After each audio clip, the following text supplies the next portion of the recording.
A day in my life, pagkatabang dari sa Dubai. Ayan, dari sa video mga person. Ayan. Ito na naman tayo mga person. Ayan, voice over na naman si Inday. So, ayan, mabilisan lang tayo ngayon. Same as usual. Nagbablog tayo dahil may weekend premiere tayo mga person. Kaya, huwag nyo na kalimutan. I-subscribe nyo na ang aking channel. Ayan. So, today's video, ang gagawin natin ay, wala lang, si Inday ay update lang sa kanyang kusina dahil nagluluto tayo. So, balik luto tayo mga person sa ating channel. So, hindi ko siya ituturo, kundi, ano ko lang siya, ipapakita ko lang siya yung bago kong natutunang lutuin na masarap siya, na na-discover ko lang siya nung isang araw. Meron akong pinapanood na video, tas nitry kong niluto. Ayun, tumpak, ang sarap.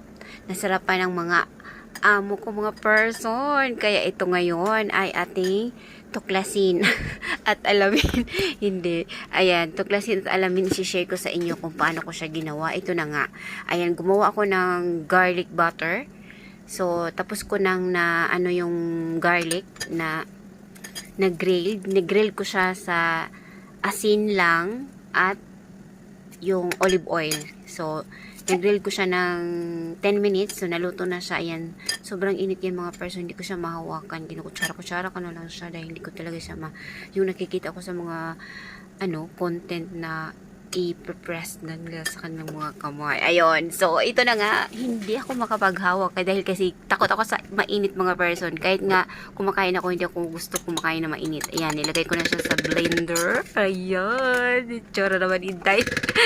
Ito na nga ang ating paano ngayon. Tapos nilagyan ko siya yung garlic butter ko. Nilagyan ko siya ng kiri cheese. Ayan, kiri cheese. So, iwan ko kung meron ba tayong mga kiri-kiri dyan sa Pilipinas. Siguro meron, pero siguro ang mahal. Ayan. Siguro na lang tayo, hindi natin alam ang presyo. Oh my God. So, mura lang yan dito. Mga 24. Ganun. 24 dirham, 24 pesos. And, ayan. So, hindi pa natin mabiblend dahil yung amo ko ay nagmamadali. Kailangan na niya ng tea coffee. Ayan na nga. Ito, umpisahan na natin. Ilagay natin ng mga ingredients natin. Garlic butter. Sobrang mainit naman dito sa kalagayan ko. Nagbo-voice over ako kasi kung doon ako sa kusina nagbo-voice over, my God. Ang ingay ng kapatid ko. Ayan. So, yun nga, nilagyan ko siya ng parsley. Ayan, bakdonis siya sa Arabic parsley. Ay, i-blend na natin. Sobrang for dago mga perso, tapos na yan. Ayan, dahil for dago na tayo, ano ko na yan siya. Gawa talaga ko ng garlic butter. Dahil minsan, magawa ko ng garlic bread. So, masarap yun. Nilagyan ko siya ng cheese. Siguro may nakikita na kaso. Hindi ko pa na-upload siguro sa mga vlog ko yung garlic bread ko. Ayan na nga. Ito na nga. Tapos na siya. So, ipapray ko na siya. Set aside ko na yung iba. Kasi yung nasa blender, gagamitin ko yan mamaya. Kasi sayang naman, diba? I-ano ko siya. Linisan ko siya dyan. Ilagay ko siya. So, ngayon, mag-marinate tayo ng chicken natin. Para sa ating na-discover kong chicken masala. So, hindi ko alam kung anong tawag ko dito. May chicken butter or garlic butter, ganun. Mga ganun ang tawag ko dito kasi hindi ko alam kung anong pangalan. Kasi naka-Arabic siya nung napanood ko. Tapos, alam ko na lang yung mga ingredients na nilalagay kasi sa Arabic na mga spices alam ko. Pero sa pagsasalita mga person, sorry naman, hindi po ako marunong mag-Arabic at hindi po ako nakaintindi. Hindi po ako nakaintindi mga person. Kaya, ayun na lang. Ano ko na lang siya. I-matik-matik ko na lang siya paano ko siya gagawin. So, ayan na nga. Hindi pa tayo makapag-upisa ng marinate dahil meron na namang tea coffee. Another tea coffee na naman. 3 bisis pa ko gumagawa ng tea coffee dito guys pag Saturday. Pag Saturday po, sobrang busy ang person na si Inday. Kaya, ito na nga. Gagawa ko ng saffron. Kagaya na, imimix ko siya sa rose water para sa kape. Yung Arabic coffee nila, kailangan siya may rose water. Lalagyan siya ng rose water tsaka saffron. So, para makatipid tayo sa saffron, dahil sobrang mahal po ng saffron mga person. Saffron. Basta yun na yun. Huwag yun nang iisipin ko ano yung pinag-pronounce ko. Mali man siya. Basta bahala na. Kayo na ang mag-ano dyan. Ayan. Imimix ko na siya para tuwing gagawa ko ng kape, yan ang po nilalagay ko. So, tipid-tipid tayo sa saffron kasi sobrang mahal na po. Sabi ng amo ko, magtitipid ako sa saffron kasi sobrang mahal. Hindi nila makakaya bayaran yun.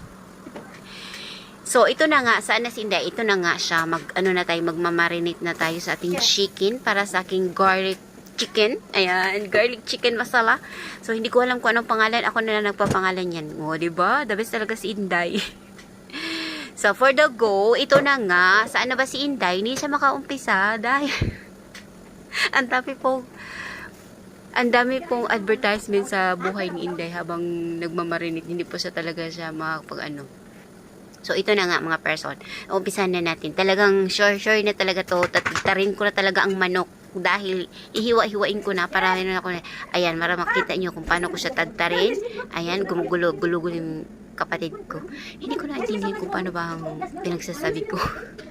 Kayo na talaga mag-a-adjust mga person kung anong pinagsasabi ko. Oh my God, si Inday. Hindi na alam ko anong gagawin. So, ayan na nga yung kapatid ko. Sobrang gulo sa kusina. Nagsasamok-samok na siya. Dahil kailangan na yung tea coffee para sa aking tatay. Kasi aalis siya. Aalis sila. Punta sila ng doktor ko. Pag maalis po sila, pag malayo ang biyahe, punta sila ng Abu Dhabi.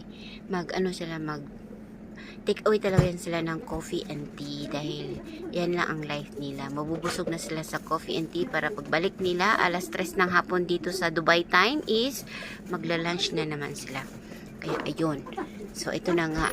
Ayan. Nasusulo ko na. Umpisan ko na ang aking marinate nitong aking masala. Ito na nga. Nakulang siya. Ano ko na yan mamaya. Itatry ko kung kasya ba yung hiwa dyan sa aking manok. Hindi mo natin masasabi. Hindi ko na alam kung anong gagawin ko. Ayan, ipropromote ko muna yung sarili ko. Huwag niyo kalimutan subscribe ang aking channel mga person. At magsha-shoutout ako sa aking napakasugid na viewers sa aking pamangkin dyan sa Davao. Ayan, yung pamangkin ko, yung masusugid na supporters ko sa Davao City, sa Pilipinas. Apaka-supportive po. Ayan, sila po napanood ng aking video sa tuwing linggo. Ayan, kasi lunis-lunis po ang aking premiere. So, susuporta na lang sila. Kasi hindi ko na anuhan yung araw-araw na vlog ko. Na parang naluluya ako mga person. Hindi ko alam kung gusto ko pa ba mag-vlog. Ito na nga, ayan, mga spices na nilagay ko. Merong garlic at saka onion powder. Tsaka masala na, tandoori masala na powder. Tapos, red chili powder ang nilalagay ko dyan. Tsaka, lemon, ayan. Yan ang pang marination ko. Tapos, nilagyan ko siya ng, syempre, ang ating magic sarap. Ayan, shout out sa ating magic sarap dyan. By Kinemen, magic sarap. Yan po ang nagpapasarap sa aking mga marination, ang pagluluto ko. Siyempre, nandyan yan siya. Hindi yan mawawala mga person. Ayan, tatapan ko na at maliligo na si Inday. Sige, bye muna ngayon for the mga person. Paalam muna sa inyo dahil maliligo na si Inday. Ayan, maligo muna ako. Ayan, fresh na si Inday. Ito na ang isda, guys. Di ba mabilis? Ayan, fresh na po ako. Tapos na ako nakaligo. At ngayon, mag-aandam na tayo para sa ating next na lulutuin. Siyempre, yung kapatid ko magluluto muna siya ng rice. Pag Saturday, tinutulungan po niya ako kasi wala naman po siyang puntahan sa school. Wala pong klase. Kasi ang holiday dito, weekend po dito, holiday nila is Saturday and Sunday. So, nandito sila lahat. Kaya ako ay isang pagudpod na katabang, guys. Dahil andito sila lahat buong araw magluluto pang umaga, tapos magmarinate ako for the ayun na nga, na-adjust ko na siya, nilagay ko na sa malay para makita nyo ang aking kalagayan kung anong gagawin ko. Ayan na nga, habang hintay ako sa mga tatlong jidder dyan. Shout out sa pink jidder natin. pink talaga ang casserole namin. Maghuhugas muna ako habang di pa tapos ang tatlong jidder na sinasalang ng kapatid ko dyan. Kasi 2 rice po ang niluluto tuwing weekend. Merong soft rice. Yung soft rice talaga napaka-soft. At ang isa naman ay normal lang. Excuse me, nasagido ako. Yung normal run na rice, kasi yung tatay namin ay ng soft. Yung nanay namin gusto ng soft, tsaka yung mga kids. Kasi kumpleto po sila din ngayon. Ayan, nagtatad po ako para sa aking dal. Kasi nagluluto po tayo ng dal para sa mga kids. Kasi ang kids ay mahilig ng dal. Ano po yan? Lintel. Lintel po sa English ang dal. Lintel na orange. Basta lintel yan siya. Hindi ko na ipapakita kasi in the past years po, years ago. Ano ba yun? Meron po akong vlog na paano ko niluto yung dal. So, search ko na yun, guys. Kayo na po mag-search po. Kung meron kayong oras, i-search nyo po. Para pakita nyo kung anong pinagagawa ni Day dito sa vlog sa channel ko. Marami naman akong pinagagawa sa akin channel na luto vlog. Ayan, nagluluto ako, pinapakita ko. Ito na nga, umpisa na natin. Ito na ang aking garlic na pinagawa nga garlic paste. Ayan. Tapos lagyan natin siya ng cooking oil kasi para hindi siya mag-itim yung garlic natin. Lalagyan natin yung minarinate natin. Tapos ukay-ukayin.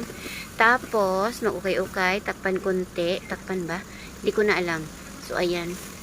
Ukayin natin para ma-mix-mix siya. Mikos natin. Tapos, ibalik natin sa press yung mga para hindi siya masira. Para pwede natin yan gamitin pa kung ano man ang lulutuin ko for the next na mga luto ko. Ayan, mag-prepare ako ng white onion kasi lalagyan natin ng fresh white onion yan sa ibabaw. Isasalin natin. Oo, ganyan po akong pagkagawa kasi ganyan po ng para masarap siya. Talagang white onion, hindi po yung red onion. Yan, ganyan nga, ganyan. Ayan, tapos lagyan natin ng flex. O, diba? Flex, po yan sa chili para mas maanghang, mas masarap. Ayun.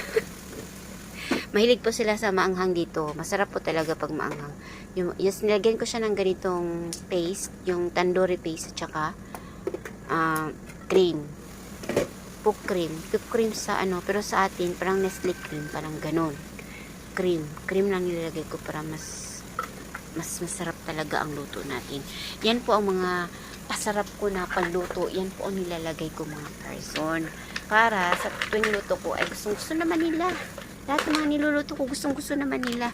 Na ko na yan siya na nakukuha ko yung mga pagluluto-luto, guys. Lagi kasi ako nanood ng mga video dyan sa mga content creator na mga cooking nila.